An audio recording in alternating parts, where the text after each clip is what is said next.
Mari kita berdoa. Bapa di dalam surga, kami serahkan malam kedua, malam yang indah, malam yang penting, malam yang Tuhan hadir di tengah-tengah kebaktian ini, di dalam tangan Allah Bapa yang menciptakan langit dan bumi. Kami berdoa kiranya melalui karya Kristus yang sudah menggenapkan rencana keselamatan dan penebusan yang mengandung kuasa yang kekal, Tuhan berikan kepada kami. Dan beri pengertian kepada kami pula melalui Roh yang sudah diutus untuk memberikan inspirasi, memberikan pengilhaman, pengwahyuan kebenaran kepada para nabi dan para rasul. Malam ini memimpin kami kembali kepada firman Tuhan sendiri. Dengar doa kami, berkati setiap jiwa yang datang di sini. Dalam nama Yesus Kristus kami berdoa. Amin. Semua bilang amin. Silakan duduk. Sudah zaman ini waktunya teologi kembali kepada ortodoks yang benar. Doktrin kembali kepada ajaran Alkitab. Lagu kembali kepada musik yang bermutu. Dan hidup Kristen kembali kepada watak yang senonoh. Dan khotbah kembali setia kepada apa yang arti sesungguhnya Alkitab. Bukan cari pasaran. Lagu gini loh orang lebih senang. Saya menyanyi lagu ini Tuhan lebih senang. Amin. Khotbah ini loh orang lebih senang. Khotbah ini loh yang diberikan oleh Tuhan. Amin. Doktrin yang benar dari Tuhan. Lagu yang digerakkan oleh Roh Kudus. Bukan lagu yang enak-enak. Kelihatannya enak. Nyanyi seperti semangat. Tetapi betul-betul dari Roh. Kita memberikan pujian kepada Tuhan. Dari Roh kita mendengarkan firman dari Tuhan. Menjadi sesuatu persekutuan yang indah. Bumi dengan surga. Saya kemarin telah berkhotbah tentang siapa yang akan ditebus dan diselamatkan oleh Tuhan. Yaitu manusia. Siapakah manusia? Adalah yang mempunyai peta teladan Allah. Manusia begitu berharga. Manusia begitu hormat. Manusia begitu mulia. Sehingga Alkitab mengatakan Tuhan mencipta manusia menurut peta dan teladan Dia sendiri. Di dalam diri manusia kita mempunyai gambar. Kita mempunyai rupa Tuhan. Sehingga manusia adalah satu-satunya makhluk yang mewakili Allah di dalam dunia ini. Dan saudara-saudara, bukan saja demikian. Alkitab mengatakan kita dicipta menjadi sesuatu wadah yang boleh menerima cinta kasih dari Tuhan. Sehingga melalui kasih kita menemukan satu relasi I-thou relationship. Saudara-saudara, siapakah yang benar-benar mengisi kebutuhan kita? Siapa yang benar-benar menjadi satu sandaran objek hidup kita untuk selama-lamanya? Who is the eternal thou? Engkau yang kekal. Bukan suami, bukan istri, bukan papa, bukan mama, bukan anak, bukan guru, bukan pacarmu. Semua itu akan berubah, akan lewat. Satu kali saya berkhotbah di satu kota Toronto. Selesai mereka membawa saya ke satu kota untuk meneruskan dengan Winter Conference yang dihadiri oleh 1.500 orang. Di mana? Di satu kota kecil namanya Port Hope. Dan kota kecil itu tidak sangka ada orang 1.500 yang kunjungi mereka bikin satu retreat di situ. Di tengah-tengah salju yang begitu tebal, yang seluruh halaman itu menjadi putih, seluruh sawah tidak kelihatan tanaman. Saudara-saudara, pada satu hari seorang berkata kepada saya, "Patong tahu enggak satu tempat yang di situ dihasilkan satu lagu yang terkenal, What a Friend We Have in Jesus." Yaitu Yesus Kristus sahabatku yang baik. Saya bilang tahu lagu itu. Itu lagu dicipta di sini. Saya mengatakan benar. Di mana? Di satu telaga. Telaga itu dekat Port Hope. Mari kita pergi ke situ. Lalu saya ikut dia dengan mobil. Sampai di situ saya melihat satu danau yang tidak besar. Tetapi terjadi satu hal. Seorang laki-laki dengan pacarnya pergi untuk berenang pada waktu musim panas yang sangat indah dengan angin sepoi-poi. Dan di situ mereka sama-sama membicarakan tentang 2 atau 3 hari lagi sudah mau nikah. Saudara-saudara, tapi setelah berenang akhirnya entah terjadi apa yang perempuan itu akhirnya mati tenggelam. Dan nikah tidak jadi. Berhentilah cinta. Dan yang laki-laki ini waktu datang melihat istrinya sudah menjadi jenazah. Saudara sudah nangis dengan sedih luar biasa. Karena dia sangat mencintai perempuan ini. Dan sudah tinggal 2 hari dia harus menikah dengan dia. Sekarang dia mati. Sesudah itu dia sangat kecewa, sangat sedih. Entah hidup ada arti apa lagi. Dan saat itu Roh Kudus menggerakkan hati dia. Mengatakan sebenarnya teman yang kekal hanya satu. Yesus Kristus. Only Jesus, your eternal friend. Lalu akhirnya dia digerakkan Roh Kudus menulis what a friend we have in Jesus. Lalu lagu itu dibawa ke syair itu dibawa ke London. Ada seorang komponis melihat tergerak luar biasa. Lalu membuat lagu untuk syair itu yang menjadi lagu.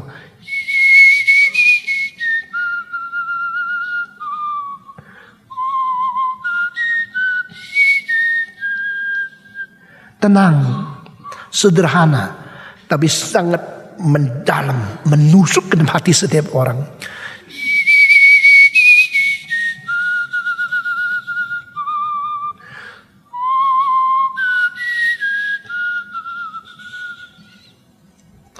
You are the only eternal thou.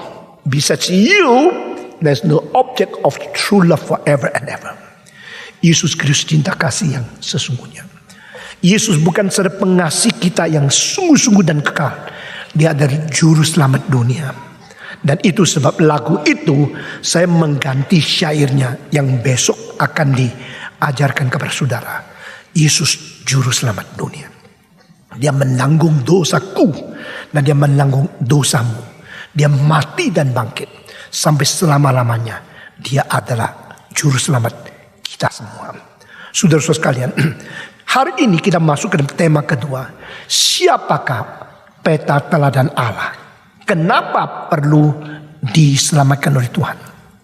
Kenapa kita sudah dicipta menurut peta teladan Allah? Kita perlu diselamatkan oleh Tuhan. Karena kita sudah kehilangan status yang asli. Kita sudah menjadi budak dosa.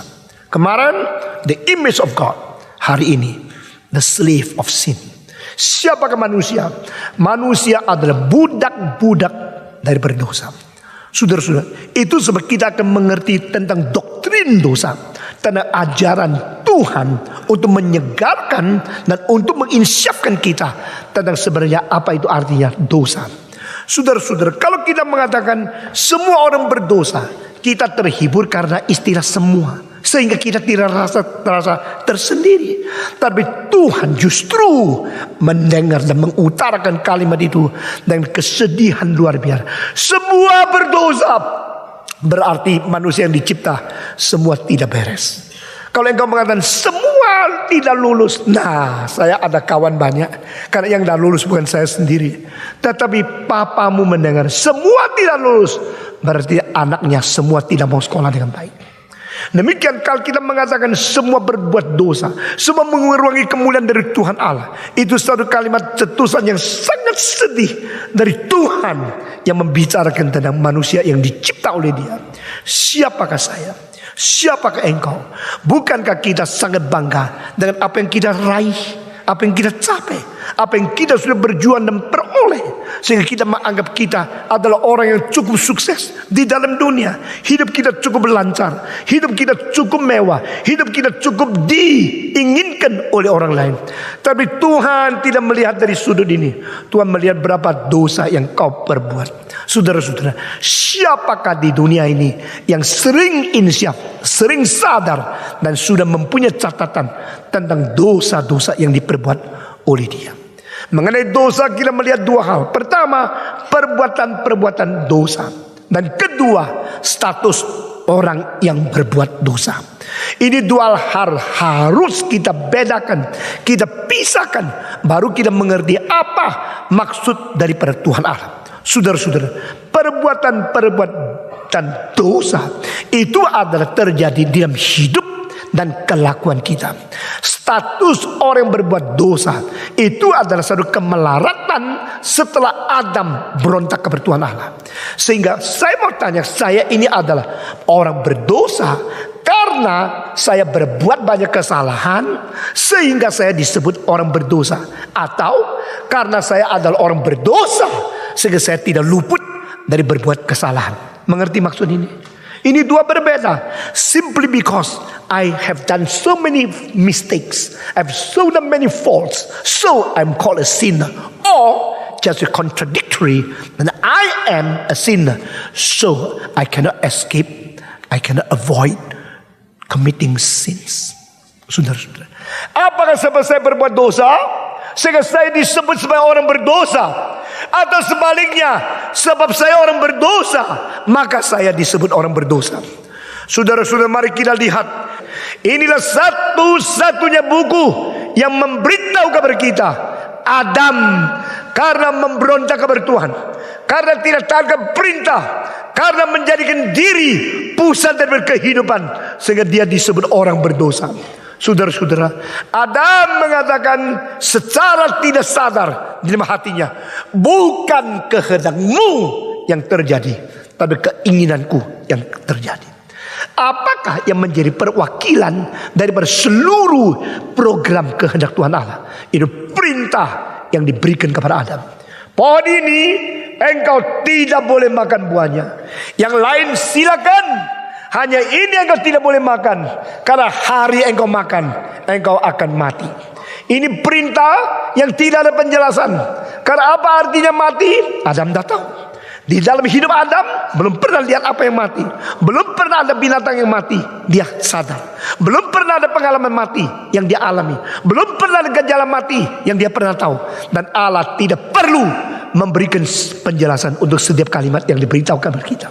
Dia cukup memberikan perintah, dan perintah itu sudah mengandung hal-hal makna-makna yang sampai engkau sudah alami, baru engkau mulai mengerti, tetapi lambat. Nah, ini semua urutan, semua cara-cara bagaimana Tuhan berfirman kepada manusia, mengandung rahasia-rahasia melebihi daripada kewajiban-kewajiban orang hermeneutika. Saudara-saudara, itu sebab Tuhan berkata, jangan makan.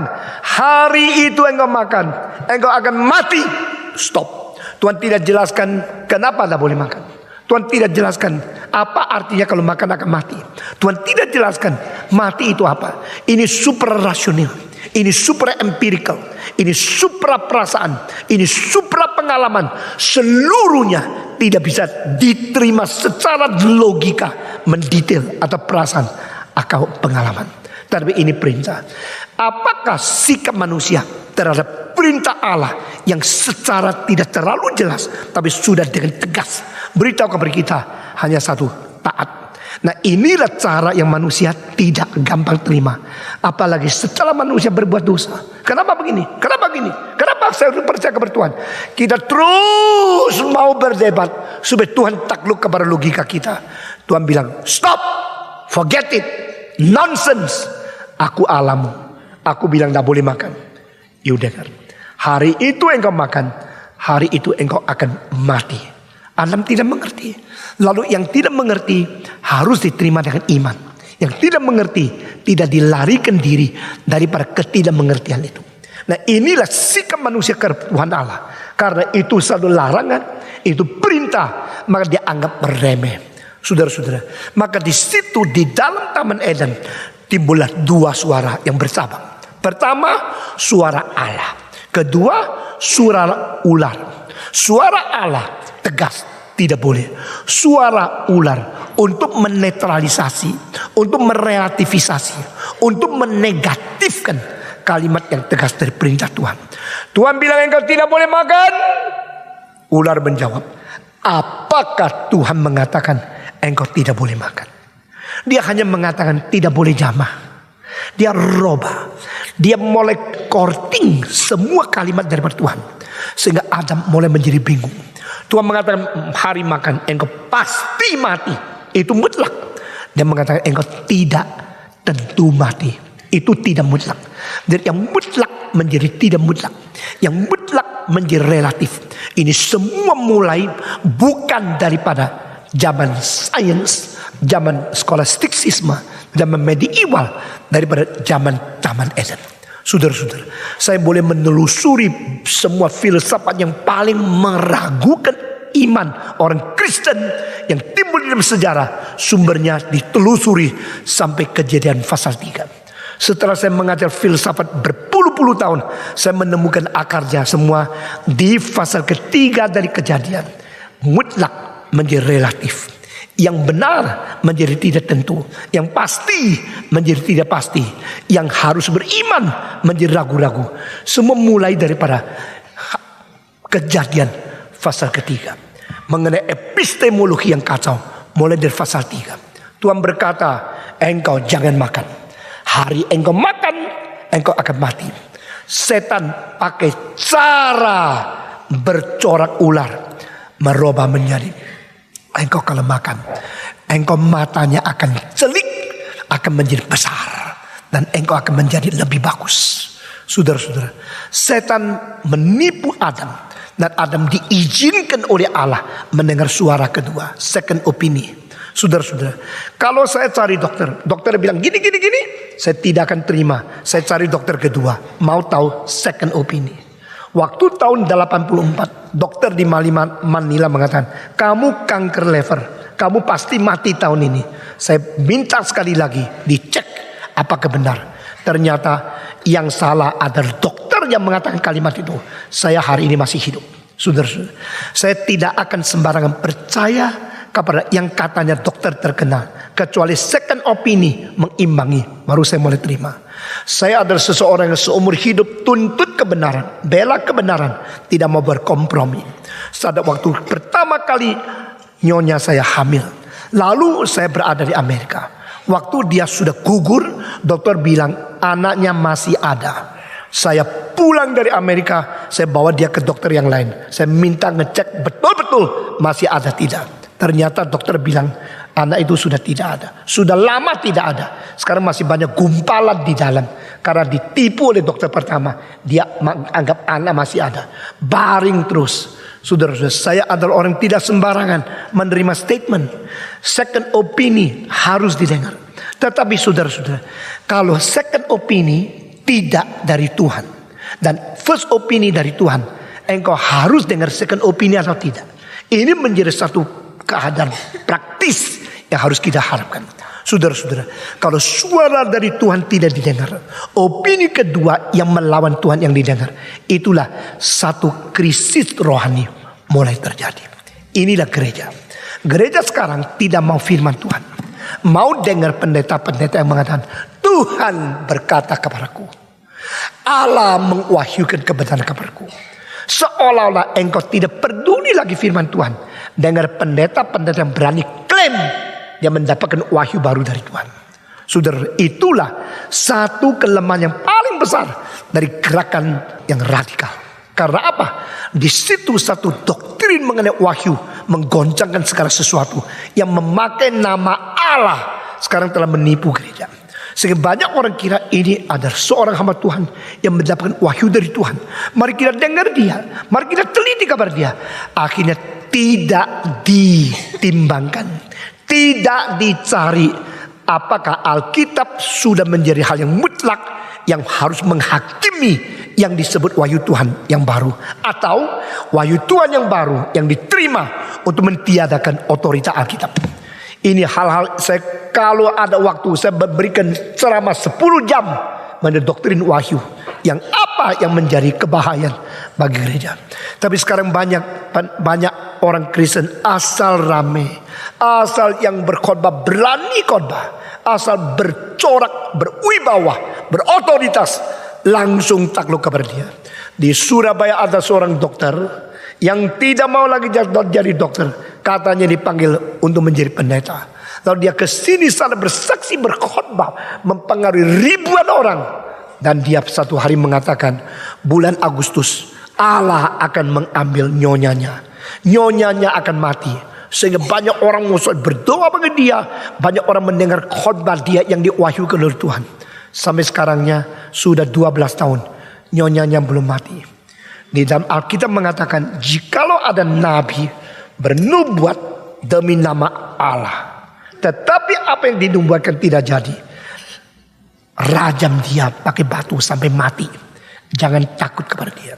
Saudara-saudara, jikalau banyak nabi-nabi palsu, banyak yang menerima wahyu-wahyu bukan dari Tuhan, sedang melawan kitab suci, saya tanya, You mesti kembali ke firman Tuhan atau dengar opini yang melawan Alkitab. Jawab sendiri. Saudara-saudara, semenjak Adam jatuh, setelah dia menerima buah terlarang, dia diusir keluar daripada Taman Eden. Di situ dia menjadi orang berdosa karena melawan kehendak Allah. Sesudah itu semua orang dilahirkan oleh Adam dilahirkan di dalam dosa. Secara status saya orang berdosa. Secara status engkau orang berdosa. Engkau dan saya adalah orang berdosa karena kita semua keturunan Adam. Saudara-saudara, lalu kenapakah kita masih bebas? Kenapakah kita masih hidup? Kita sebut bebas hanya bebas di dalam gejala dan standar pandangan manusia saja. Di hadapan Tuhan tidak. Di hadapan Tuhan kita semua adalah orang yang statusnya sudah berdosa, sehingga yang kita kerjakan setiap hari adalah perbuatan, kelakuan, pertuduran, dosa. Sekarang kembali ke pertanyaan tadi. Adam berbuat dosa, maka dia disebut orang berdosa. Bagaimana dengan engkau dan saya? Kita dilahirkan dalam status dosa, maka kita sering berbuat dosa. Ini perbedaannya. Lalu kita mau tanya, dosa itu apa sih? Apakah artinya dosa? Menurut orang-orang di dalam bidang hukum, dosa adalah kelakuan-kelakuan yang melanggar hukum. Nah, ini adalah definisi manusia. Kelakuan-kelakuan yang melanggar hukum yang berlaku, itu namanya dosa. Jadi kalau engkau sudah berbuat salah, engkau berbuat dosa, ditangkap oleh yang berwajib, lalu dia tidak bisa sembarangan mempenjarakan engkau kecuali engkau divonis di dalam pengadilan. Waktu engkau dipanggil ke pengadilan, maka dia tidak mungkin sembarang mengatakan engkau dosa ini, engkau harus masuk penjara. Dia akan membuka kitab hukum dari negara.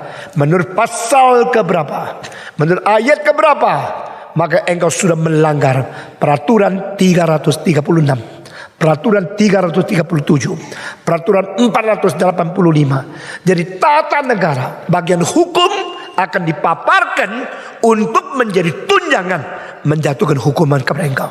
Ini hukum manusia. Tetapi Tuhan Allah melihat dosa bukan demikian. Bagaimanakah cara Tuhan melihat dosa? Saudara-saudari, istilah dosa di dalam bahasa Greka itu ada dua istilah yang paling penting. Satu adalah hamartia, yang satu lagi adikia. Saudara-saudara, yang disebut adikia berarti tidak lagi sesuai dengan keadilan. Perbuatan-perbuatan yang sudah tidak sesuai dengan keadilan. Tetapi istilah hamartia yang mau saya jelaskan hari ini yang menjadi suatu fokus yang penting.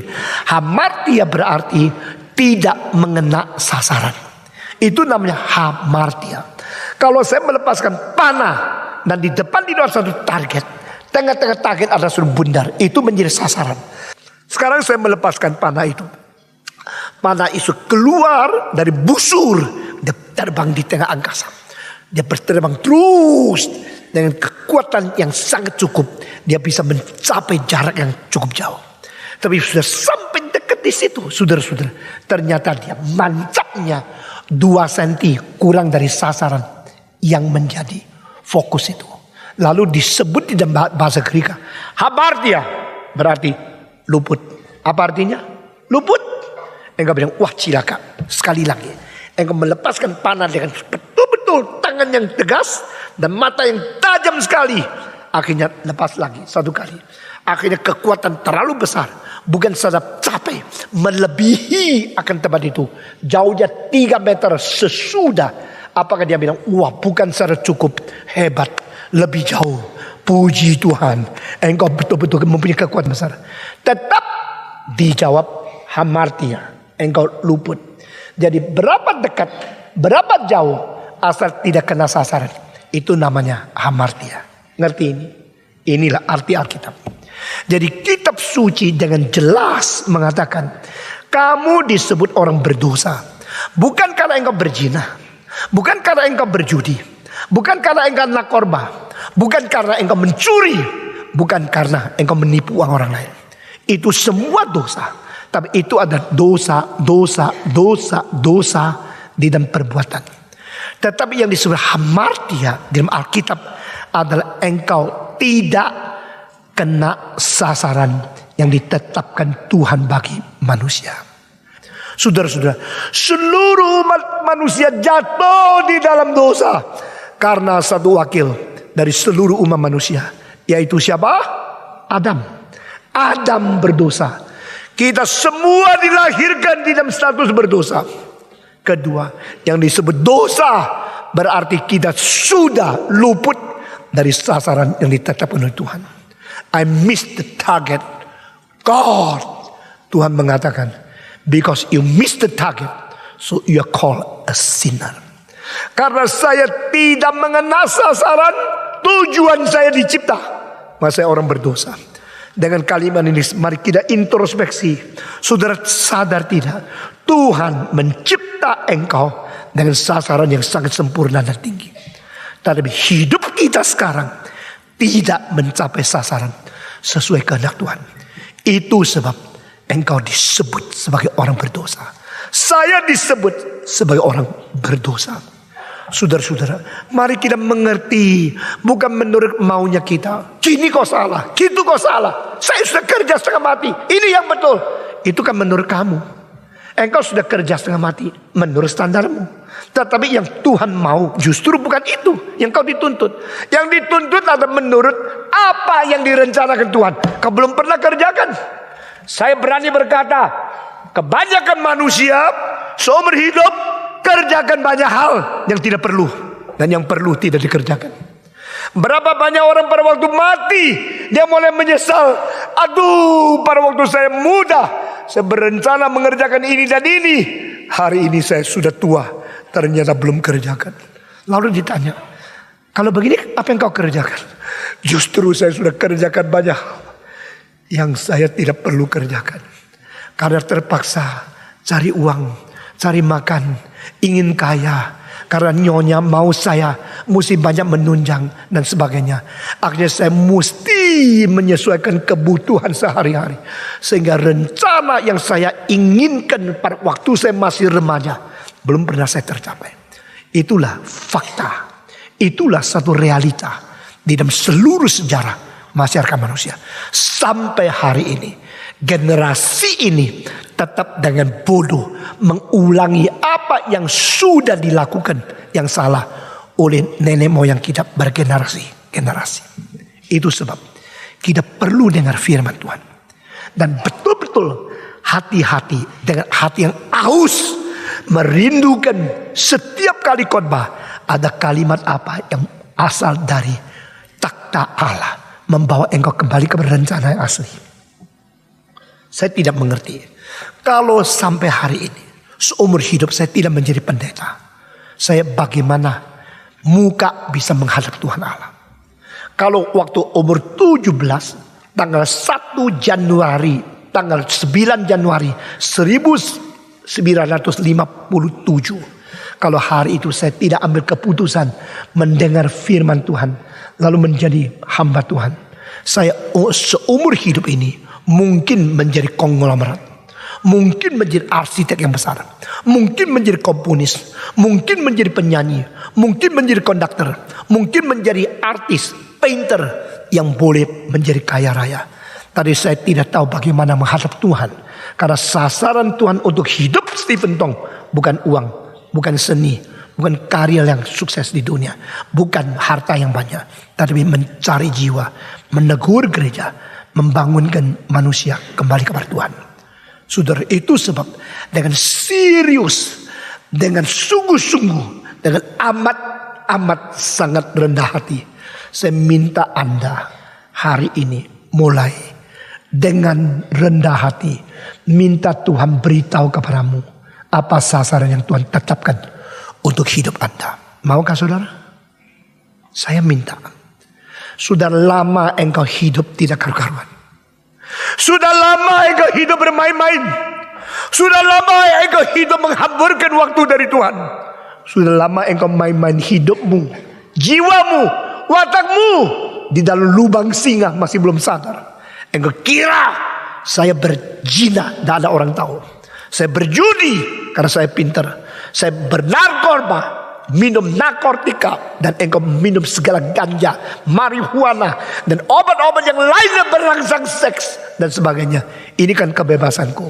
Demi nama Tuhan, sebagai hambanya saya berkata kepada engkau hidup ada sasaran yang ditentukan oleh Tuhan. Sampai hari ini engkau belum menemukan, dan sampai hari ini engkau masih kabur. Demi nama Yesus Kristus, hamartia. Dosa berarti miss the target. Dosa berarti engkau tidak kena sasaran. Sasaran apa? Sasaran Tuhan. Oh Tuhan, sebenarnya apa yang engkau mau sih? Beritahu kepadaku, sehingga aku menjalankan tugas sesuai dengan permintaanmu, sehingga aku tidak menghamburkan, tidak menjadi seorang yang jalan keliaran tidak habis-habis. Tuhan berkata, bangsaku 40 tahun menguji coba aku dan tidak iman kepadaku, maka mereka berkeliaran di padang belantara 40 tahun. Saya mau tanya, berapakah manusia mempunyai kesempatan 40 tahun untuk bertobat? Engkau sudah berpuluh-puluh tahun atau bertahun-tahun bermain dengan dirimu, tidak pernah sungguh-sungguh cari kehendak Tuhan. Engkau dengar khotbah, sama pilih siapa pengkhotbah yang lebih hebat, khotbah apa lebih lucu, yang apa lebih gerakan saya. Kalau tidak, saya pindah. Engkau tidak dengan sungguh-sungguh minta Tuhan nyatakan firman-Nya untuk memberikan penjelasan, memberikan pencerahan untuk engkau mengerti apa arti hidupmu, sehingga engkau kembali setia kepada Dia. Itu dosamu. Engkau bilang, saya tidak berzina, saya tidak berjudi, saya tidak berbuat salah, saya tidak mencuri. Kenapa itu berdosa? Sekali lagi, dosa harus dimengerti. Pertama, perbuatan-perbuatan yang salah. Atau kedua, tidak mengena sasaran yang ditetapkan oleh Tuhan. Saya tidak mau menjadi pendeta yang asal khotbah. Saya tidak mau menjadi pendeta yang asal diterima. Saya bukan sedang pergi, saya diterima dengan sebaik mungkin. Siapa saja mengundang saya, ingin saya kembali lagi. Di mana saya pergi, kursi bertumpuk-tumpuk sampai di luar halaman gereja. Tidak ada yang cukup, pindah ke gedung yang lebih besar, ruangan yang lebih besar. Tahun saya masih umur 30 lebih, sudah berkhotbah di luar negeri di football stadion. Saudara-saudara, pada waktu umur 20 lebih sudah berkhotbah kepada puluhan ribu orang satu malam. Saya tidak mengangkat diri, tidak sombong. Saya tahu pelayanan saya, tapi saya mau tantang kepada saudara. Kalau saya tidak taat kepada Tuhan, apakah saya hari ini kalau mati boleh berjumpa dengan Dia dengan lega? Saya hanya mengatakan, Tuhan, ajarkan aku hidup sesuai rencanamu, bukan rencanaku. Dosa jangan dimengerti hanya kesalahan-kesalahan perbuatan. Dosa harus dimengerti dengan sasaran yang Tuhan tetapkan kita tidak capai.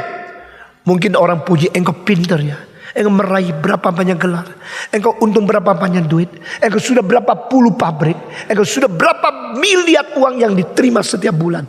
Tapi Tuhan mengatakan, itu saya dah tanya. Saya mau tanya, sasaran yang ku tetapkan, engkau tahu enggak? Hidup yang aku inginkan, engkau sudah kerjakan belum? Kalau hari ini engkau ketemu Tuhan, apa yang kau jawab kepada Tuhan Allah? Saya berani mengatakan, hari ini saya ketemu Tuhan, saya akan hati tenang mengatakan, I have done your will, I have accomplished your calling. Now I come to see you with peaceful heart to you. Hari ini saya kembali kepada hadiratmu dengan hati yang penuh sejahtera. Aku kembali karena aku sudah menjalankan kehendakmu. Saudara-saudara sekalian, dosa harus dimengerti lebih mendalam daripada sekedar apa yang kau ngerti. Sekali lagi, saya tidak mau menjadi pendeta yang sekedar khotbah. Khotbah saya boleh diterima oleh banyak orang, tapi saya menuntut saya sendiri setiap hari. Bisa tidak khotbah lebih baik? Bisa tidak mengutarakan firman Tuhan lebih cocok dengan Alkitab? Sudahkah saya mencapai sasaran yang diinginkan oleh Tuhan? Kalau tidak, saya pun sambil berkhotbah sambil berdosa. Saudara-saudara, maafkan saya katakan satu kalimat, mungkin timbulkan banyak pendeta yang marah sama saya, tapi saya harus ngomong. Mimbar gereja di Indonesia sudah terlantar puluhan tahun. Karena kurang orang yang setia memberitakan firman dengan sempurna, teliti, dan lengkap untuk membelalam iman kita. Kita terlalu gampang cari pendeta yang cocok dengan saya. Kenapa cari pendeta yang cocok dengan kamu? Yang kau ingin dengar, yang kau suka dengar, justru nabi-nabi palsu yang paling cocok dengan orang berdosa.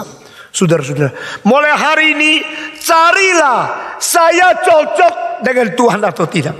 Saya menyenangkan dia atau tidak. Bukan khotbah yang Tuhan berikan cocok sama saya atau tidak. Terbalik, church is not a place for entertainment. Saudara-saudara, pendeta-pendeta yang lucu-lucu, bertobatlah. Khotbahlah firman Tuhan dengan serius. Nyanyi-nyanyian yang bikin orang senang, berhentilah. Ini bukan tempat dansa. Ini bukan tempat entertainment. Ini bukan tempat konser duniawi. Ini tempat membawa jiwa manusia terangkat untuk memuji Tuhan di dalam kesucian, keadilan, dengan penuh perasaan takut kepada Tuhan, dan sungguh-sungguh mengerti setiap kalimat yang berada dalam lagu-lagu sesuai atau tidak dengan firman Tuhan. Saudara-saudara, mari kita mengerti dosa dari aspek yang lain. Hari ini saya mau memberitahu kepada saudara dari aspek-aspek yang penting sekali di Alkitab. Alkitab bukan saudara berkata dosa adalah semacam status, dan status yang disebut berdosa adalah status yang geser daripada rencana asli. A status which has been removed, shifted from the original planning of God. Itu namanya dosa. Jadi dosa bukan kelakuan, tetapi status yang geser. Apakah artinya status yang geser? Saya dulu tidak mengerti.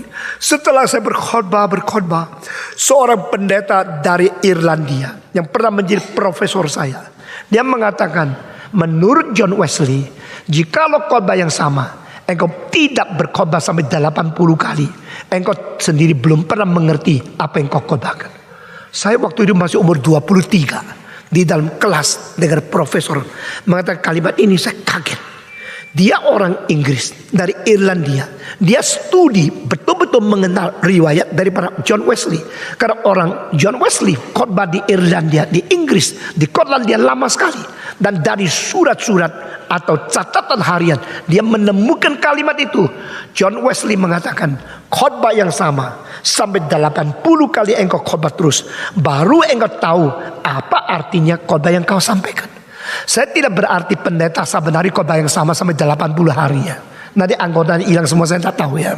Tapi saya berkata kepada saudara, benar-benar ayat yang sudah kita baca lagi.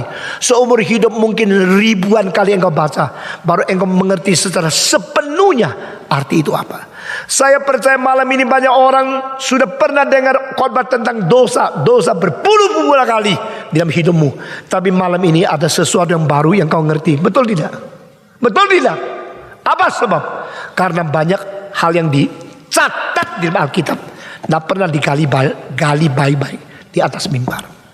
Pendeta-pendeta yang tidak setia memberitakan firman harus menerima hukuman lebih berat daripada orang Kristen, lebih berat dari majelis. Jangan kira engkau bisa berdiri di atas. Dan orang-orang yang sudah mempunyai kesempatan dengar khotbah, sesudah dengar tidak mau taat kepada Tuhan, sudah terima firman Tuhan, tidak mau bertobat, engkau mungkin tidak tentu dikasih kesempatan yang ulang lagi. Itu sebab mari kita dengan perasaan takut kepada Tuhan, dengan sungguh-sungguh mau merendahkan diri, dengan sungguh-sungguh mau diajar, kita kerok kuping kita siapkan hati kita celikkan mata rohani kita, dan kita siapkan pikiran kita.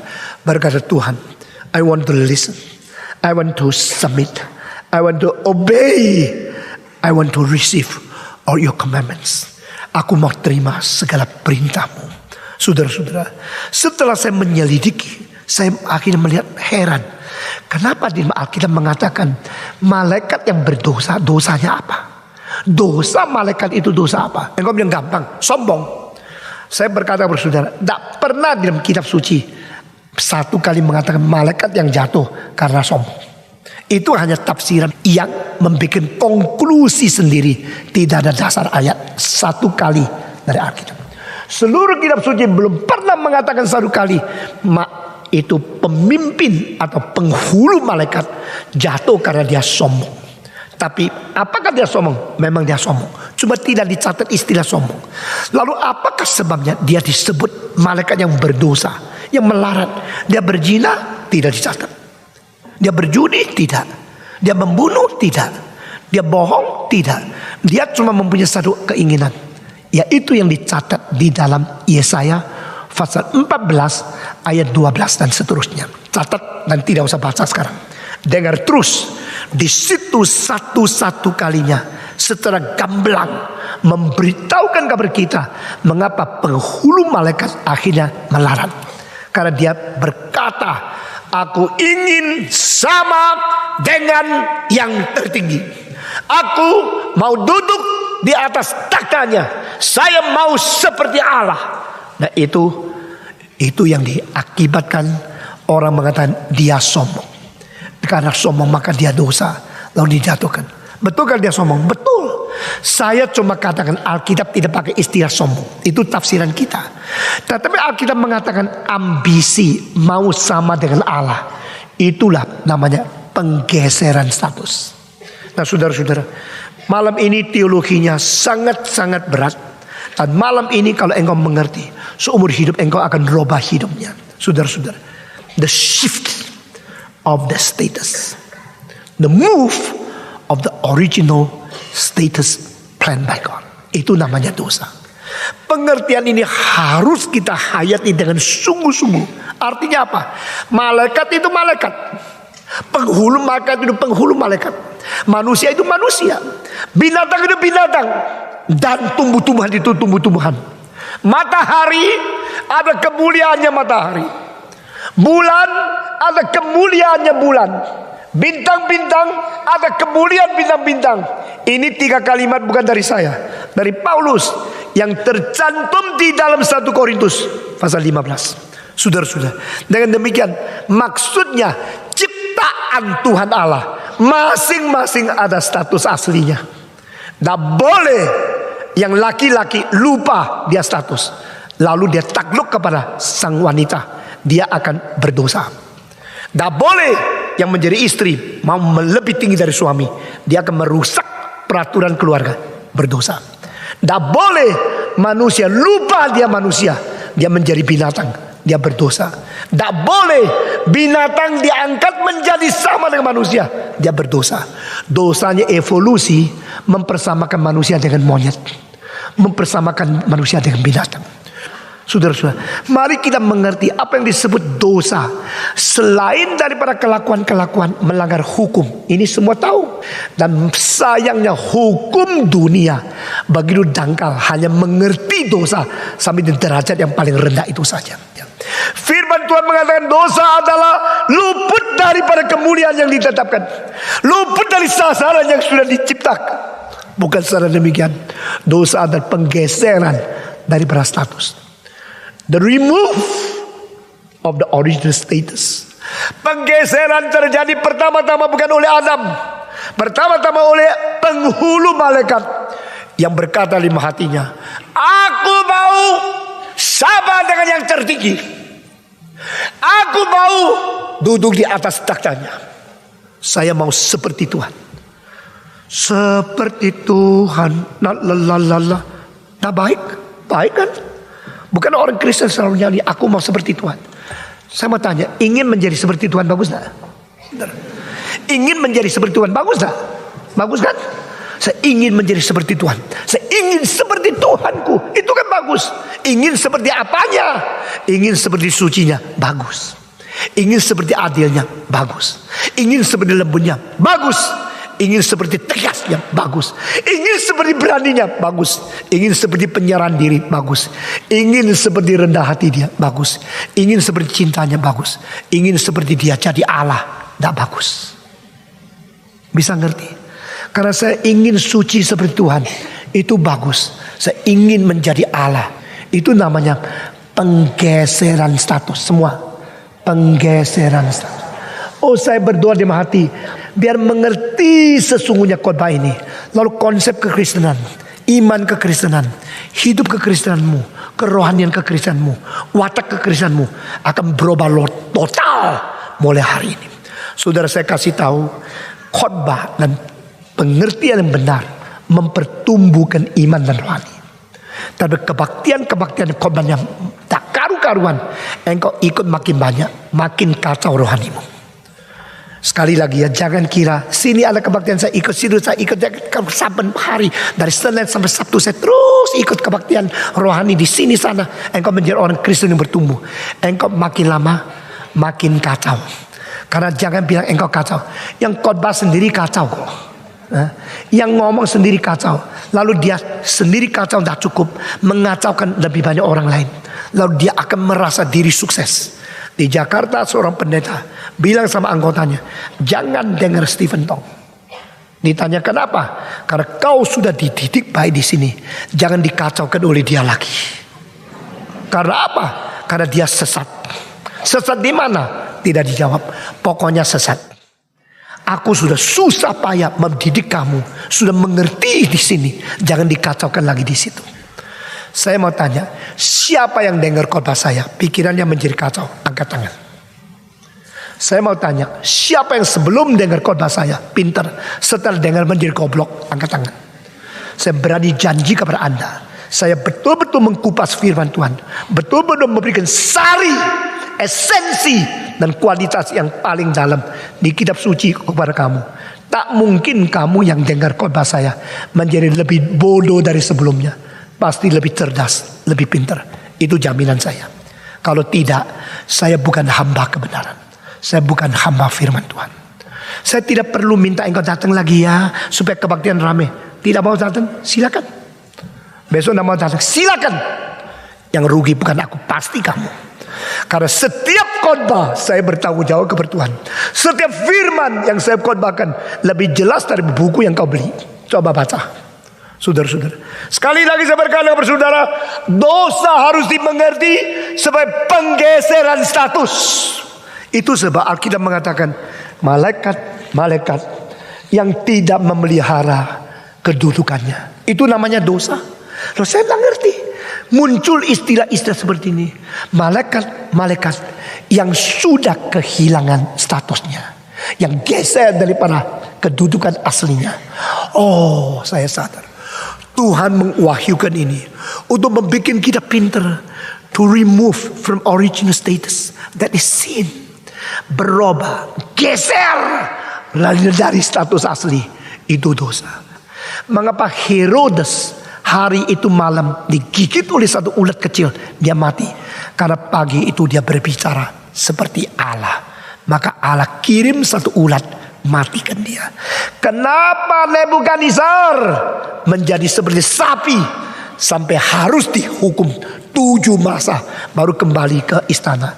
Karena dia berdiri di atas pintu gerbang, tembok besar dari kota Nineve, dan dia berkata, bukankah kota Nineve yang begitu agung didirikan oleh saya?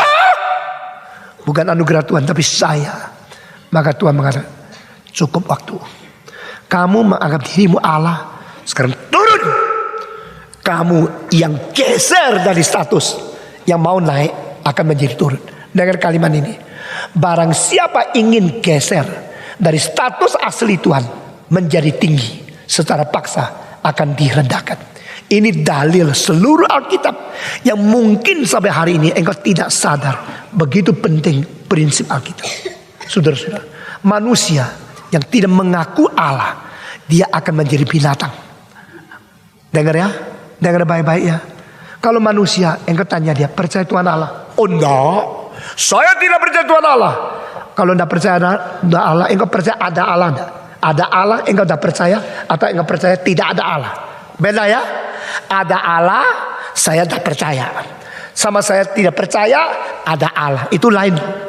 Kalau engkau percaya tidak ada Allah, atau engkau tidak percaya ada Allah, atau ada Allah engkau tidak percaya, itu berbeda. Yang ngerti logika, ngerti, yang nggak ngerti ya sudah.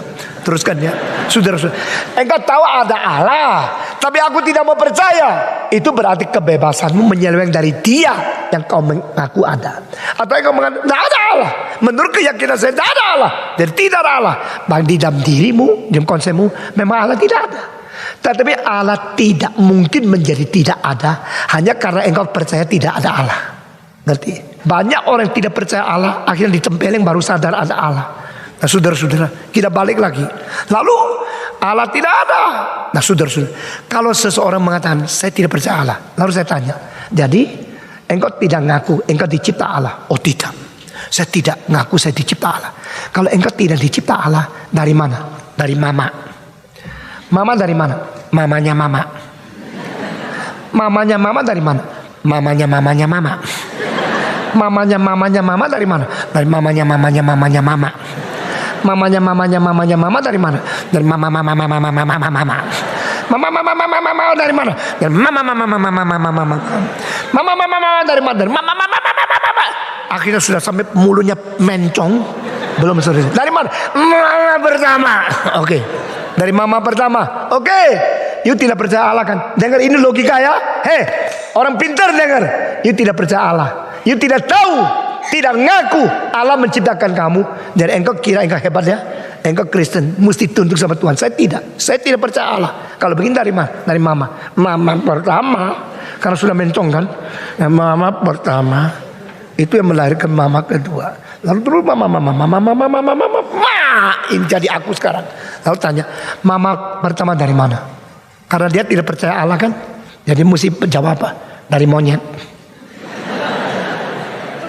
Tidak ada jalan lain kan? Itu namanya evolusi. Jadi saudara-saudara, manusia yang tidak percaya Allah akhirnya memaksa diri menjadi binatang. Ngerti tidak?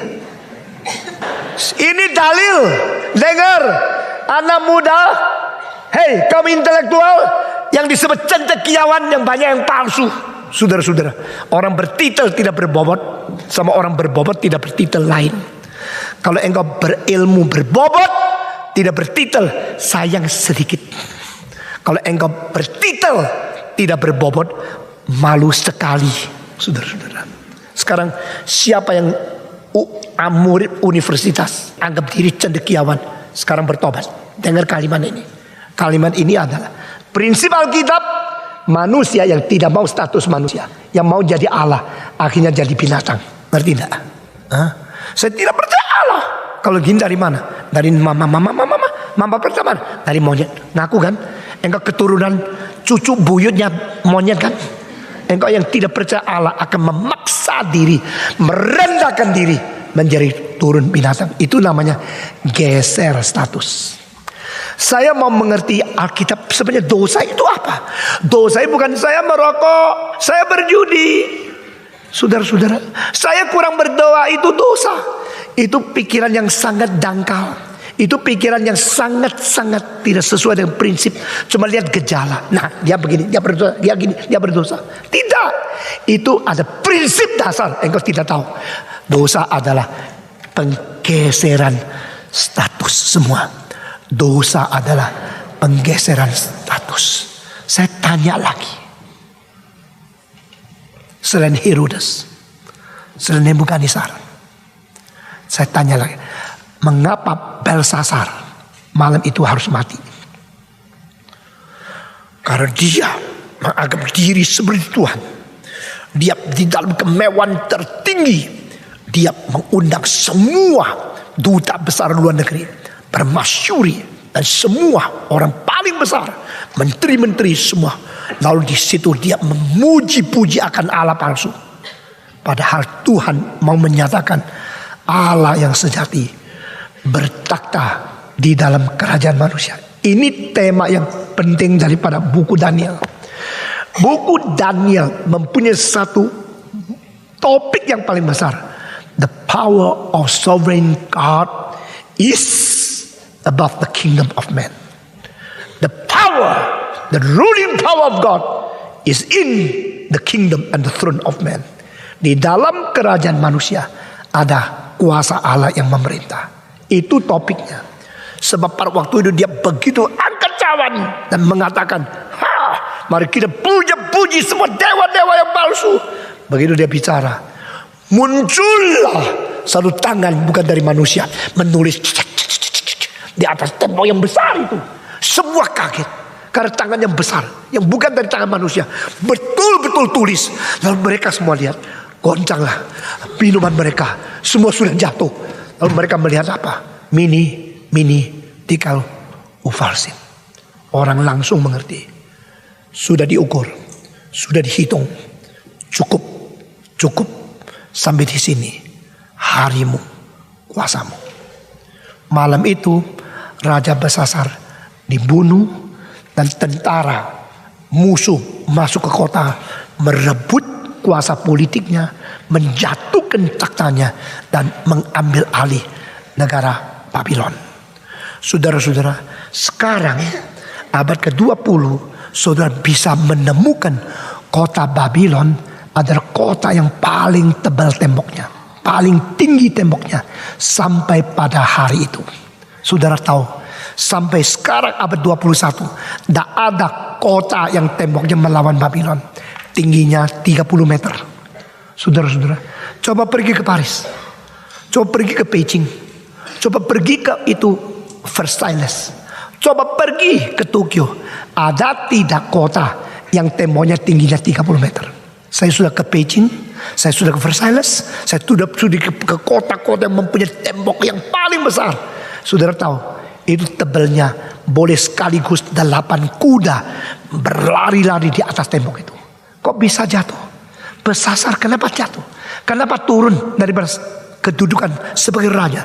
Karena musuhnya bukan naik kereta menyerobos gerbang, tapi mereka menggali lubang di bawah tanah. Di bawah tanah apa? Itu sebenarnya ada sungai yang besar mengelilingi kota itu. Dan sungai itu dalam sekali.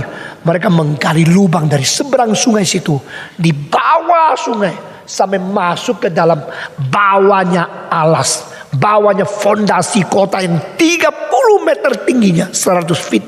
Itu di bawah. Masukkan kota, merebut. Ini adalah strategi yang belum pernah ada dalam sejarah. Karena apa? Karena manusia tidak mau jadi manusia, mau jadi Allah, dia harus turun. Ini definisi dosa.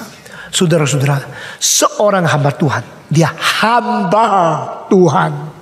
Kalau dia menjadi cukong, dia menjadi tuan, dia berwenang-wenang di gereja, dia sudah geser dari status.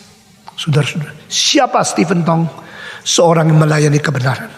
Saya harus setia, saya harus sungguh-sungguh, saya harus suka, betul-betul berletih lesu untuk melayani firman sampai mati. Itu statusku. Kalau saya geser, saya mau enak-enak, saya mau muliakan diri, saya mau hormat, gampang. Kalau saya mau kaya, gampang. Salah seorang pengunjung di gerejaku, kaya raya. Satu kali dia lambat datang di gereja saya. Tidak ada tempat duduk. Duduk di tangga.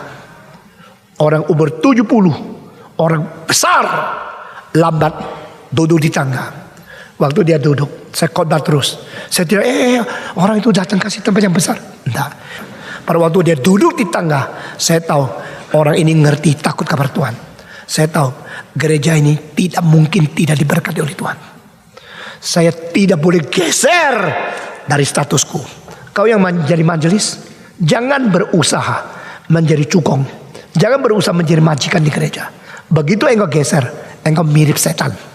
Kau yang menjadi anggota, betul-betul jadi orang Kristen yang baik, betul-betul menjadi orang yang taat kepada firman Tuhan. Setiap orang menjaga kedudukan, menjaga status yang ditetapkan oleh Tuhan, itu namanya benar. Kalau geser dari status, itu namanya dosa. Gampang sekali. Dosa bukan kelakuan saja. Dosa adalah sesuatu target yang kita tidak capai. Dosa adalah suatu status yang kita geser. Bukan saja demikian, Alkitab berkata, dosa adalah kemuliaan yang sudah kurang. Saudara-saudara, matahari ada kemuliaan matahari, bulan ada kemuliaan bulan, bintang ada kemuliaan bintang. Tapi kenapa kadang-kadang matahari tidak bercahaya sampai seluruh bumi gelap gulita? Karena gerhana. Mengerti apa maksud saya? Waktu gerhana berarti apa? Ada yang menutupi sebagian matahari, sehingga tudungan itu menjadikan cahayanya tidak sempurna radiasi kepada kita, sehingga tertutup sebagian. Nah, itu yang kita mengerti di dalam kitab Roma pasal 3 ayat 23. Selama 4 tahun ini saya setiap Senin memimpin kebaktian di Kuala Lumpur. Saya memimpin, saya kira 3 tahun selesai. Sudah 4 tahun.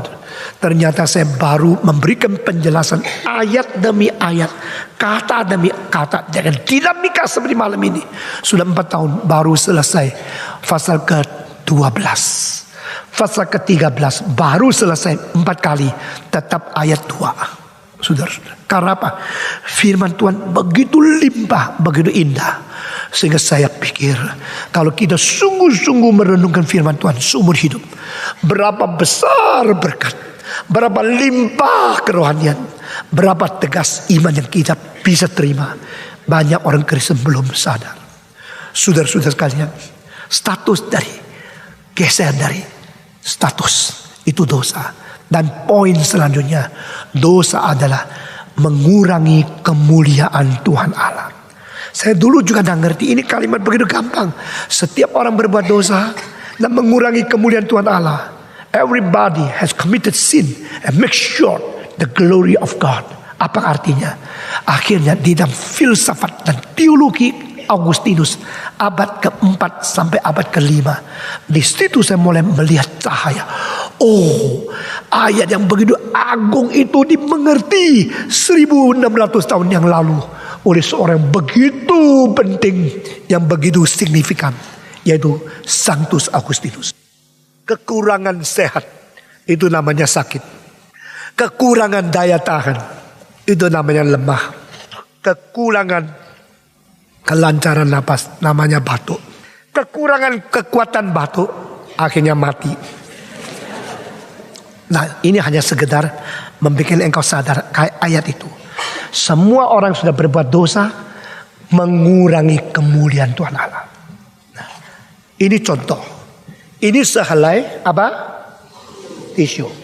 Kertas tipis untuk bikin bersih keringat, untuk ingus, untuk menerima cairan yang sangat kental tapi tidak tembus. Itu namanya tisu. Tisu dibikin bukan untuk menjadi antik disimpan. Tisu dibikin untuk setelah selesaikan lalu dibungkus sehingga bakteri tidak keluar lalu dibuang.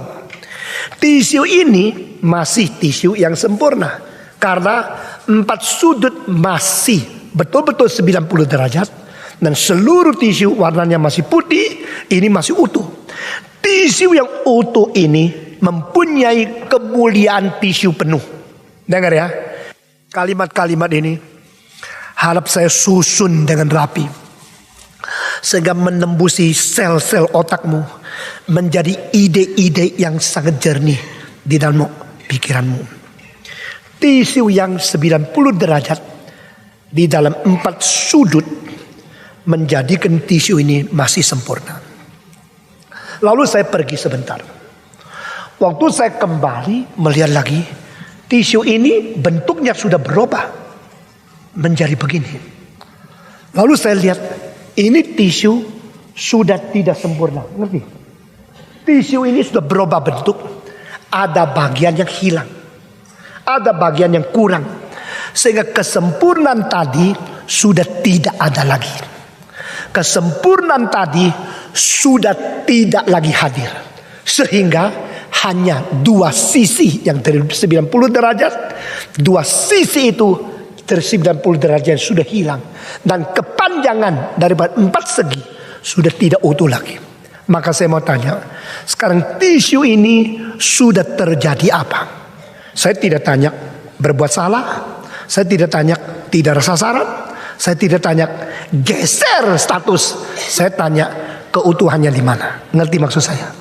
Dan keutuhan ini sudah tidak hadir. Tidak hadir di mana? Tidak hadir di kehadiran yang sempurna. Kehadiran tisu yang sempurna di sini sekarang sudah tidak ada lagi. Karena apa? Sekarang terjadi ketidakhadiran sebagian. Ketidakhadiran sebagian di mana? Itu sudah hilang. Jadi sekarang Sekarang tisu ini adalah tisu satu, tetap satu. Satu yang dihadiri oleh kekurangan. Jadi di sini ada dua hal. Pertama, yang masih ada sebagian besar.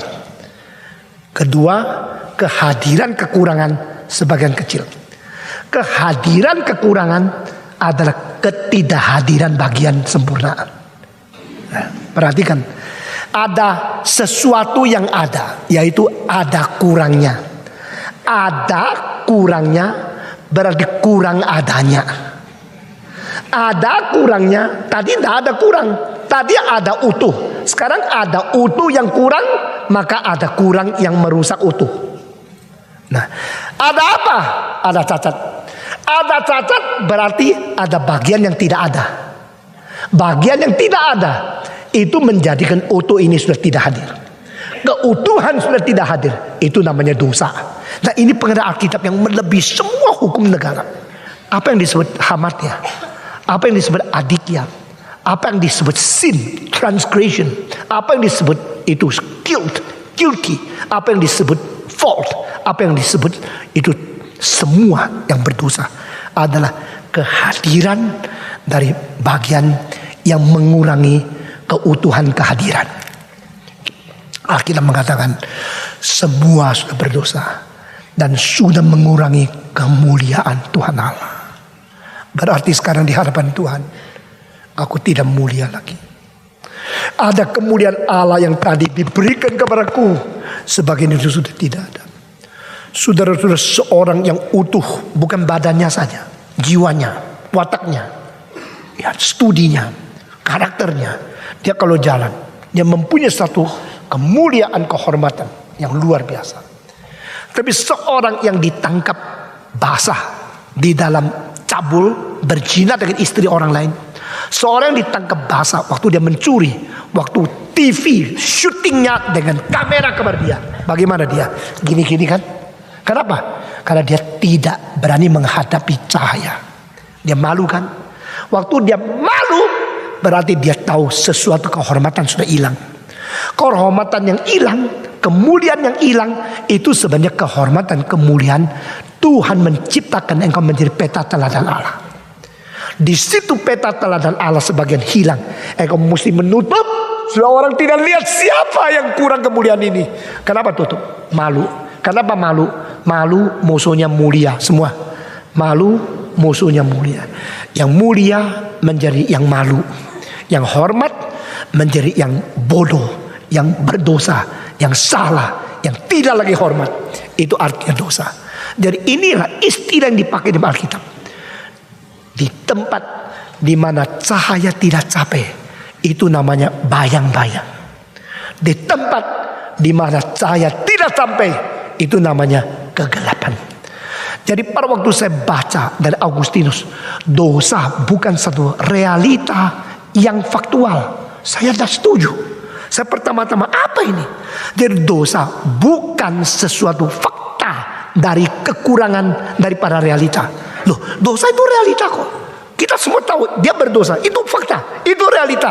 Yang dimaksud Augustinus adalah dosa adalah kekurangan realita. Justru bukan hadirnya realita.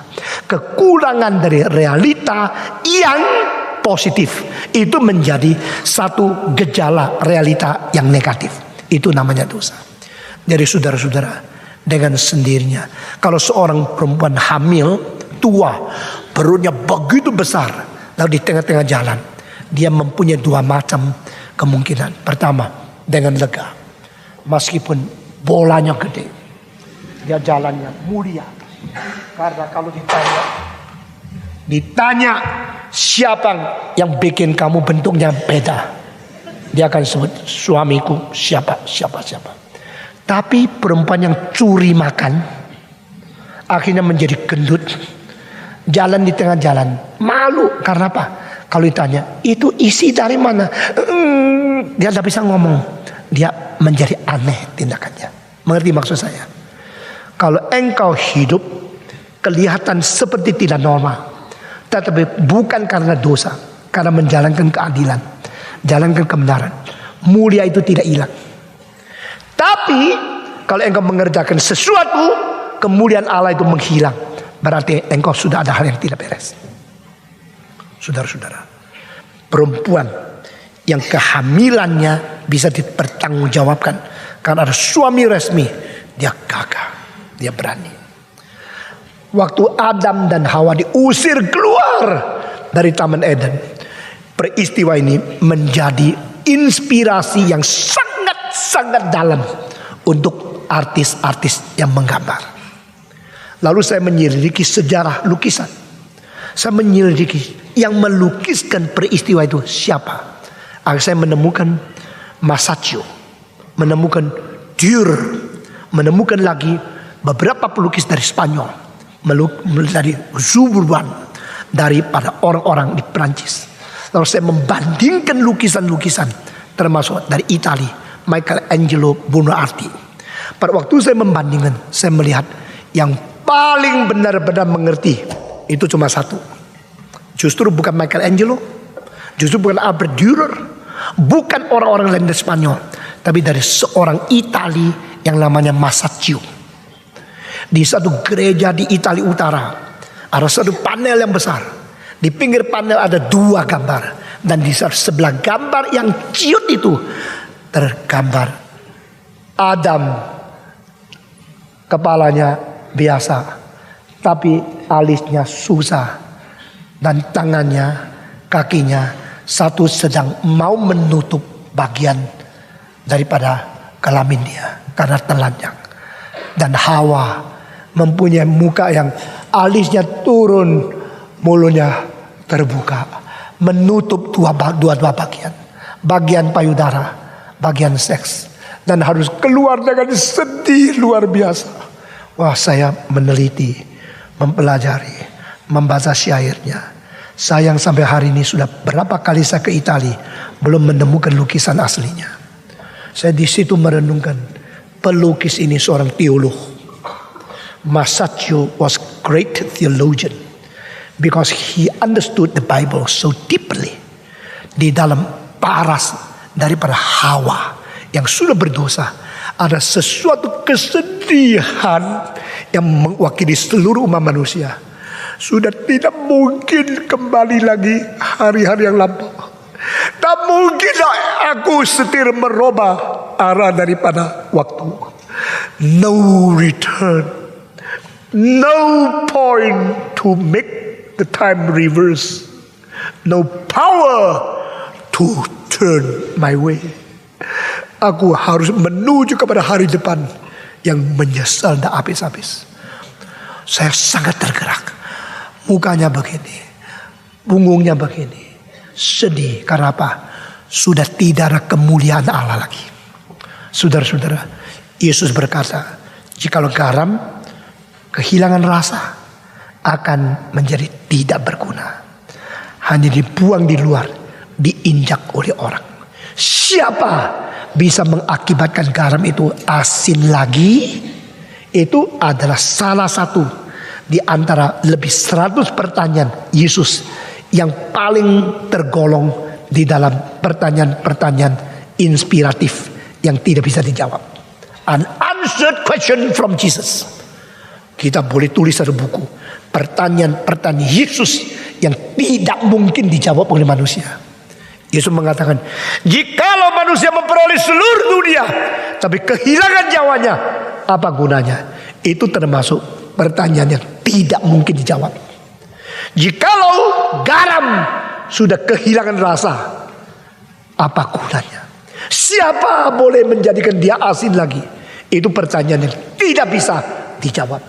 Tak ada pertanyaan dari Socrates, Aristoteles, Plato, atau filosof siapapun lebih tajam daripada pertanyaan inspiratif dari Yesus Kristus.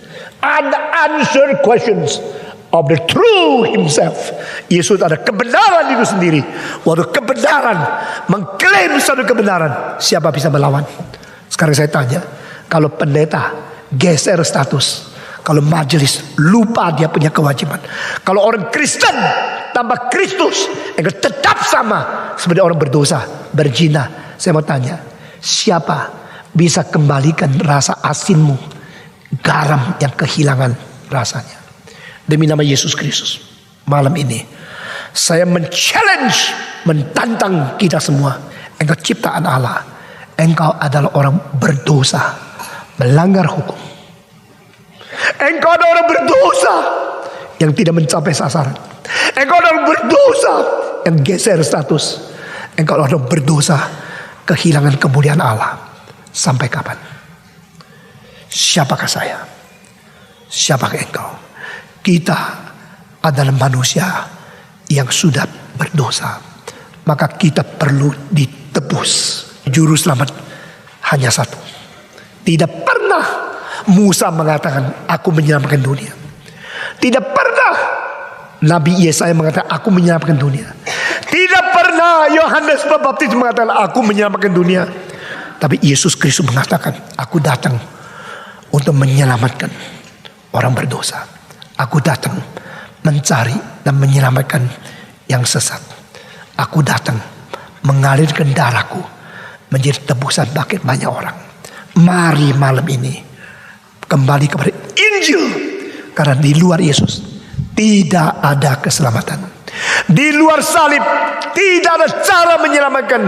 Di luar darah Yesus tidak ada kuasa penebusan.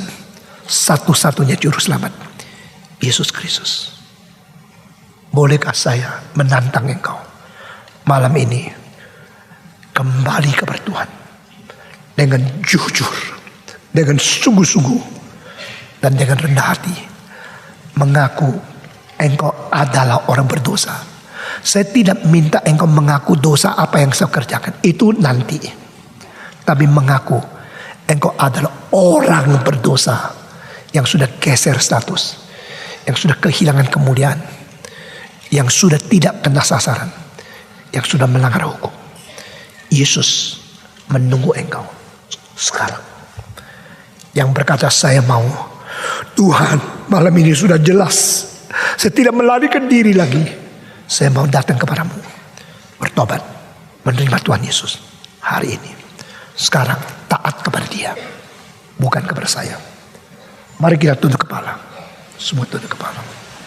Bapa di dalam surga, hamba-Mu berdoa bagi saudara-saudara kami yang hadir di dalam kebaktian yang bahagia ini, yang hadir di dalam kebaktian yang penuh dengan kemuliaan Tuhan ini. Kami berterima kasih karena Engkau berada, Engkau di tengah-tengah kami, Engkau menyatakan takhta-Mu, Engkau menyatakan kehendak-Mu.